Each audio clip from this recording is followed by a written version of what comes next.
Hyderabad దాబిర్‌పుర old సిటీలో ఉంటది ఈ ఏరియా. దాబిర్‌పురలో ఒక విచిత్రమైన సంఘటన చోటు చేసుకుంది నిన్న. ఒక ముస్లిం అబ్బాయి, "నేను పవిత్ర ఖురాన్‌ని పూర్తి చేశాను." అంటే చదవడం ప్రారంభించి పూర్తి చేశాను. పూర్తిగా చదివేశాను సింపుల్‌గా చెప్పాలి అంటే. అని చెప్పి సెలబ్రేట్ చేసుకున్నాడు. నేను పవిత్ర ఖురాన్‌ని చదవడం ప్రారంభించి కొన్నాళ్ళవుతుంది. ప్రతి లైను, ప్రతి వాక్యం చదివాను. కంప్లీట్ ఈరోజు చేశాను. I'm very happy. ఈ సందర్భంగా అందరికి నేను జ్యూస్ పంచుతున్నాను అని చెప్పేసి జ్యూస్ ఇచ్చాడు. హ్మ్. తను ముస్లిమే కాబట్టి మిగతా వాళ్ళు కూడా ముస్లిమ్సే కాబట్టి చుట్టుపక్కల వాళ్ళు నమ్మి కొంతమంది తాగారు. కొంతమందేమో తాగడానికి నిరాకరించారు. ఇతను మాత్రం పంచుకుంటూ వెళ్ళాడు. అక్కడున్న షాప్స్ అన్నిటికి ఇచ్చాడు. దగ్గరలో ఉన్న అపార్ట్మెంట్స్ అండ్ కమర్షియల్ కాంప్లెక్స్ అన్నిట్లోనూ ఇచ్చాడు. అంతవరకు స్టోరీ బానే ఉంది. తర్వాత ఏమైందంటే, ఈ జ్యూస్ తాగిన వాళ్ళందరికీ ఒక 15-16 హార్స్ మత్తులోకెళ్ళిపోయారు. అంటే మత్తులోంచి బయటికొచ్చిన తర్వాత గూడా వాళ్ళకి ఏం జరిగిందో తెలీదు. పూర్తిగా మర్చిపోయారు మొత్తం. అదేంటి ఏం చేసాం? ఆ జ్యూస్ తాగినప్పటి నుంచి ఏదో అయింది. అందరూ అలాగే మాట్లాడుకున్నారు. కొంతమంది వింత వింతగా ప్రవర్తించారు. కొంతమంది మత్తులోకెళ్ళి తిరిగొచ్చారు. కొంతమంది అలాగే ఉన్నారు. స్థానికులు చెప్పే వివరాల ప్రకారం నువ్వేంటో నిన్నంతా ఒక రకంగా ఉన్నావు. మేమేం మాట్లాడినా వినట్లేదు నువ్వు అన్నట్టుగా వాళ్ళు చెప్పడం. అవును కరెక్టే. నేనెందుకు అలా తయారయ్యానని వాళ్ళకి తెలీదు. ఇదంతా అయిన తర్వాత ఒకరికొకరు మాట్లాడుకొని ఎవరైతే జ్యూస్ ఇచ్చాడో ఆ అబ్బాయి ఏమన్నా కలిపాడేమో అని కొంచెం అనుమానం వచ్చి దావిరిపుర దగ్గరలో ఉన్న పోలీస్ స్టేషన్‌కెళ్ళి ఆల్మోస్ట్ ఒక 25-30 మెంబర్స్ కంప్లెయింట్స్ ఇచ్చారు. తర్వాత పోలీసులు రంగంలోకి దిగి అసలు ఆ అబ్బాయి ఎవరు? ఎక్కడి నుంచొచ్చాడు? ఎందుకొచ్చాడు? నంబర్ 1 దగ్గరలో ఉన్న సీసీటీవీ ఫుటేజ్ మొత్తం చూసారు. కానీ అతను ఎక్కడి నుంచొచ్చాడో తెలీదు.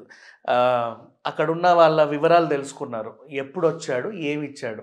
పలానా అబ్బాయి ఇలా వచ్చాడండి. నేను పవిత్ర ఖురాన్‌ని చదవడం పూర్తి చేశాను. అందుకే మీ అందరికీ జ్యూస్ పంచుతున్నాను అని చెప్పేసి అందరికీ జ్యూస్‌లు ఇచ్చాడు. సో, ఆ మిగిలిన డబ్బాలో ఆ జ్యూస్ నమూనా తీసుకొని ఫోరెన్సిక్ ల్యాబ్‌కి పంపిస్తే అందులో మత్తు పదార్థాలు సంబంధించి ఏదో ఒక టైప్ ఆఫ్ డ్రగ్ ఉందని తేలింది. మరి అంతమంది ఎందుకు ఆహ్, మత్తులోకెళ్లారు? వాళ్ళందరిని మత్తులోకి తీసుకెళ్ళి ఇతను ఏం చేయదలుచుకున్నాడు? ఆ ఏరియాలో ఏమన్నా బాంబు పెట్టాలనుకున్నాడా? లేకపోతే వాళ్ళందరిని దోపిడీ చేద్దామనుకున్నాడా? ఈ వివరాలు ఏమీ తెలీదు ప్రెజెంట్ అయితే. ఆ పిల్లోడు ఎక్కడున్నాడో కూడా తెలీదు. పోలీసులైతే వివరాలు వెతికే క్రమంలో ఉన్నారు. నౌ ఎవడైనా సరే ఇంటికొచ్చి ఒక శుభకార్యం అండి స్వీట్లు తీసుకోండి, శుభకార్యం అండి చాక్లెట్‌లు తీసుకోండి, శుభకార్యం అండి జ్యూసులు తాగండి అంటే నమ్మే రోజులు కాదివి. నెక్స్ట్ ఫ్రీగా అన్నదానాలు చేసినా సరే జాగ్రత్త. ఎవరు ఏం చేస్తారో, ఏం కలుపుతారో మనకు తెలియట్ల. ఇప్పుడున్న ఈ సిట్యుయేషన్‌ని. అన్నదానం అనగానే అందరం వెళ్ళిపోతాం. నిజంగానే ఆకలితో ఉన్న వాళ్ళందరూ అయ్యో! ఏదో అవుతుందని. ఆ ఆకలితో ఉన్నవాళ్ళు నిజంగా చెప్పాలంటే అన్నదానం దగ్గరికెళ్ళకుండా రూ. 5 జస్ట్ ఒక రూ. 5 పట్టుకొని ఇందిరమ్మ క్యాంటీన్‌లకెళ్ళి తినండి కడుపు నిండా హ్యాపీగా. పోతే పోనీ రూ. 5. గవర్నమెంట్ వాళ్ళ ఫుడ్ కాబట్టి పద్ధతిగా ఉంటది, బావుంటది. ఫ్రీగా వచ్చింది కదా అని చెప్పి ఎక్కడ పడితే అక్కడికెళ్ళి తినకండి. ఎవరేమిచ్చినా తాకండి. స్వీట్లు పంచితే ముట్టకండి. సెలబ్రేషనే. ఊరికే వచ్చి కాలనీలో ఏదో జెండా ఎగరేస్తారు. మనకు తెలీదు ఏదో అయ్యిందేమో అనుకుంటాం. అందరికీ చాక్లెట్‌లు ఇస్తా ఉంటారు. ఊరికే వచ్చి లేని సిట్యుయేషన్‌ని క్రియేట్ చేసి అక్కడొక సంథింగ్ ఏదో జరుగుతుంది అనే భ్రమలోకి తీసుకెళ్ళి సెలబ్రేట్ చేసుకుంటారు. అందరికేమో పంచుతా ఉంటారు. నిజంగా ఏదో జరిగిందేమో అనుకుని పాపం వాళ్ళు గూడా ఆ మిఠాయి ఇస్తే మిఠాయి, చాక్లెట్ ఇస్తే చాక్లెట్, జ్యూస్ ఇస్తే జ్యూసు, స్వీట్ ఇస్తే స్వీట్ తీసుకుంటారు. ఇప్పుడు చూడండి ఎంత ప్రమాదం జరిగిందో. ఆల్మోస్ట్ ఒక 20 మెంబర్స్ వరకు అపస్మారక స్థితిలోకెళ్ళి అసలు ఏం జరిగిందో గూడా తెలీదు వాళ్ళకి. ఆహ్, ఎ మత్తులోంచి తేరుకున్న తర్వాత అండ్ ప్రవర్తన గూడా డిఫరెంట్‌గా ప్రవర్తించారు అంటే దాంట్లో ఏదో స్ట్రాంగ్ డ్రగ్గే తను కలిపుంటాడు. మరి అతను ఎక్కడి నుంచొచ్చాడు? వీళ్ళనే ఎందుకు టార్గెట్ చేశారు? దాబిర్‌పురాలో కొంచెం సెన్సేషన్ క్రియేట్ చేస్తే ఆయనకి వచ్చిందేంటి? ఒరిగిందేంటి? ఇవన్నీ కూడా త్వరలో తెలియాల్సుంది.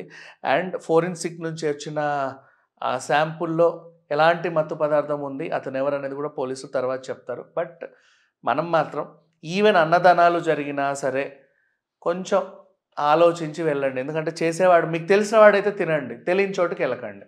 అంటే ప్రతి చోట అలా ఉంటారని గూడా మనం చెప్పలేము. అనుకోకుండా ఎళ్తుంటే అక్కడ అన్నదానం జరుగుతుంది గదా! ఎళ్లి తిందాం అనిపిస్తది. వద్దు. అతనెవరు? ఎందుకు పంచుతున్నాడు? అసలు రీజన్ అథెంటిక్కా కాదా? అవన్నీ ఒకసారి చూసుకొని, పరిశీలించుకొని ఏవైనా సరే తినండి. లేదంటే అసలు మానుకోండి. ఆకలితో ఉన్నా పర్లేదు గానీ ప్రాణాలైతే పోవు కదా! Thank you so much.